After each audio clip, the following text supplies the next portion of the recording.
Breaking news Maoist పార్టీకి మరో shock తగలనుంది. Telangana DGP ఎదుట మావోయిస్ట్ అగ్రనేతలు లొంగిపోనున్నారు.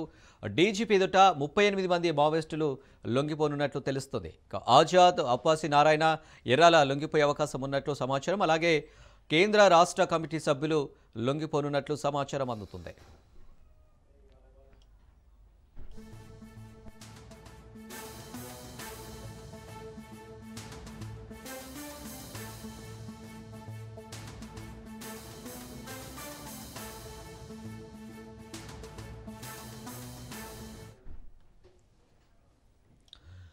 మావోయిస్టు పార్టీకి మరో షాక్ తగలనుంది. తెలంగాణ డీజీపీ ఎదుట మావోయిస్టు అగ్రనేతలు లొంగిపోనున్నారు. డీజీపీ ఎదుట 38 మంది మావోయిస్టులు లొంగిపోనున్నట్లు తెలుస్తుంది. ఆజాద్, అప్పాసి నారాయణ, ఎర్రాలు లొంగిపోయే అవకాశం ఉన్నట్లు తెలుస్తుంది. అలాగే కేంద్ర రాష్ట్ర కమిటీ సభ్యులు లొంగిపోనున్నట్లు సమాచారం. దీనికి సంబంధించి మరిన్ని డీటెయిల్స్ మా ప్రతినిధి రత్న అందిస్తారు. రత్న, మావోలకు ఇటీవల కాలంలో గట్టి ఎదురు దెబ్బ తగిలింది. కొంతమంది సీనియర్లు ఇప్పటికే కేంద్ర కమిటీలో ఉన్న సీనియర్ మావోలంతా కూడా వయోభారంతో ఇబ్బంది పడుతూ తప్పనిసరి పరిస్థితుల్లో పోలీసులకు లొంగిపోతున్నటువంటి సిచ్యువేషన్స్ అనేవి వరుసగా కనిపిస్తూ ఉన్నాయి. గత 3 ఏళ్ల నుంచి మావోల పరిస్థితి అనేక రకాల ఇబ్బందులు ఎదుర్కొంటూ ఉన్నారు. ప్రతి ప్రాంతంలోనూ ఒకవైపున హత్యలకు గురవటము, మరొక ప్రాంతంలో ఇక ఇబ్బందులు తట్టుకోలేక లొంగుబాట్లు అనేవి జరుగుతూ ఉన్నాయి. ఈ క్రమంలోనే ఇటీవల చోటు చేసుకున్నటువంటి పరిణామాల నేపథ్యంలో ఇవాళ మరికొంతమంది మావోలు మొత్తం 38 మంది తెలంగాణ డీజీపీ శివధర్ రెడ్డి ఎదుట లొంగిపోతున్నట్లు కూడా మనకు సమాచారం అందుతోంది. ఈ విషయాన్ని కన్ఫర్మ్ చేయడం జరిగింది. వాళ్ళ మధ్యాహ్నం 3 గంటల ప్రాంతంలో డీజీపీ శివధర్ రెడ్డి మీడియా సమావేశాన్ని ఏర్పాటు చేయబోతున్నారు. మీడియా సమావేశంలో మరికొంతమంది మావోలు లొంగిపోతున్నటువంటి విషయాన్ని కూడా ఇప్పటికే తెలియజేశారు. ఇందులో సీనియర్ మావోగా ఉన్నటువంటి కేంద్ర కమిటీ సభ్యుడైన ఆజాద్ తో పాటు మరొక 37 మంది, మొత్తం 38 మంది మావోలు లొంగిపోతున్నారు. ఇక గత 3 సంవత్సరాల కాలం నుంచే మావోల పరిస్థితి ఇబ్బందికరంగా మారింది. రీసెంట్ గా మనం చూసినట్లయితే మావోలలో ఇక ఎప్పటికైనా సరే మావోలకు అండగా నిలుస్తాడు, మావోయిస్టు పార్టీలో చాలా కీలకంగా ఉన్నటువంటి హిడ్మా సైతం ఆయన హత్యకు గురయ్యాడు. అత్యంత కిరాతకంగా హత్యకు గురి కాబడిన తర్వాత ఇక గుండెకాయగా భావిస్తున్నటువంటి హిడ్మానే చంపేసిన తర్వాత ఇక మిగతా వాళ్ళ పరిస్థితి కూడా ఇబ్బందికరంగా ఉంటుంది. కాబట్టి ఖచ్చితంగా లొంగిపోవడం తప్ప వేరొక దారి లేదు అని భావించినటువంటి మావో కేంద్ర కమిటీ సభ్యులు, అలాగే కింద స్థాయి ఉన్నటువంటి వర్గం అంతా కూడా లొంగిపోయేందుకే ముందుకు వచ్చినటువంటి పరిస్థితి కనిపిస్తుంది. అంతకంటే ముందు జంపన్న కావచ్చు, ఆచరణ కావచ్చు, ఇలా సీనియర్లుగా ఉన్నటువంటి మావోలందరూ కూడా వరుసగా లొంగిపోయేందుకే ముందుకు వచ్చినటువంటి పరిస్థితులు కూడా చూశాం.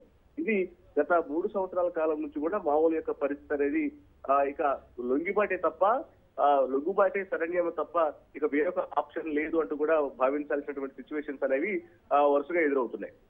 ఇదిలా ఉంటే మరోవైపు ఇప్పటికే ఆపరేషన్ కగార్ పేరుతో ఒకవైపున ఛత్తీస్గఢ్ లో యొక్క అటాక్స్ అనేవి జరుగుతూ ఉండటం, వరుసగా మావోలను ఆయా ప్రాంతాలకు సంబంధించినటువంటి పోలీసులు ఎదుర్కో ఎన్కౌంటర్లలో హత్యలు గురి కాబడటం, ఇవన్నీ కూడా చాలా ఇబ్బందికరమైనటువంటి పరిస్థితులు తలెత్తిన నేపథ్యంలోనే ఇక ఎలాగైనా సరే లొంగిపోవాలన్నటువంటి ఉద్దేశంతో వరుసగా సీనియర్ మావోలందరూ కూడా లొంగిపోతూ ఉన్నారు.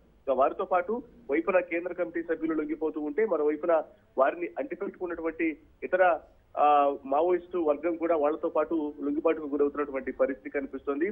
గతంలో మనం గమనించినట్లయితే మావోయిస్టు పార్టీ డివిసిఎంఏగా ఉన్నటువంటి పుల్సం పద్మ అలియాస్ ఊరే అలియాస్ గంగక్క, ఆమె ములుగు ఎస్పీ శబరీష్ ఎదుట లొంగిపోయారు. ఆ తర్వాత వరుసగా లొంగిబాట్లు అనేవి జరుగుతూనే ఉన్నాయి. దాదాపు ఈ యొక్క గత సంవత్సరం 2024లోనే తెలంగాణ పోలీసులు ఎదుట మొత్తం 41 మంది మావోయిస్టులు లొంగిపోయారు. అత్యంత ఈ సంవత్సరం సైతం ఇంకా ఎక్కువ మంది లొంగుబాటుకు గురవటం జరిగింది. వీరు స్పెషల్ జోనల్ కమిటీ సభ్యులు ఉన్నారు, అలాగే స్టేట్ కమిటీ సభ్యులు ఉన్నారు. 16 మంది ఏరియా కమిటీ సభ్యులు గతేడాది లొంగిపోవడం జరిగింది. వాస్తవానికి వీళ్ళందరూ కూడా లొంగిపోవడానికి కారణం పార్టీకి చాలా కీలకంగా ప్రతి పగడ్బందీగా ప్రణాళికలు రచించినటువంటి సీనియర్ మావోలందరూ కూడా వయసు మితిమీరిపోతూ ఉండటంతో దగ్గర 7-10 వయసు అనేది చేరుకుంటూ ఉంచో చేసేది లేక వాళ్ళందరూ కూడా అగ్రనాయకత్వం అంతా కూడా వయసు దాటిపోతూ ఉండటంతో వాళ్ళందరూ లొంగిబాటుకు గురవుతున్నటువంటి పరిస్థితి కనిపిస్తోంది. మరోవైపు తెలంగాణ రాష్ట్ర కమిటీలో ఉన్నటువంటి సభ్యులందరూ కూడా వీళ్ళు ఇతర రాష్ట్రాలకు సంబంధించినటువంటి సభ్యులే ఎక్కువగా ఉన్నారు, వయసులో పెద్దవాళ్లే ఉన్నారు. ప్రస్తుతం సాయుధ పోలీసు బలగాల నుంచి ఎదురవుతున్నటువంటి ప్రతిఘటనలను సమర్థవంతంగా ఎదుర్కోలేకపోవడం, మరోవైపున ఇన్ఫర్మేషన్ కొంతమంది కోవర్టులుగా మారినటువంటి పరిస్థితులు కనిపించడం, ఇవన్నీ కూడా ఇబ్బందికరంగా మారాయి. ఈ క్రమంలోనే ఇవాళ అగ్రనేతలు ఆజాద్ తో పాటు మరికొంతమంది మొత్తం 37 మంది ఇవాళ లొంగిపోతున్నటువంటి పరిస్థితి కనిపిస్తోంది. Right Ratna, thank you.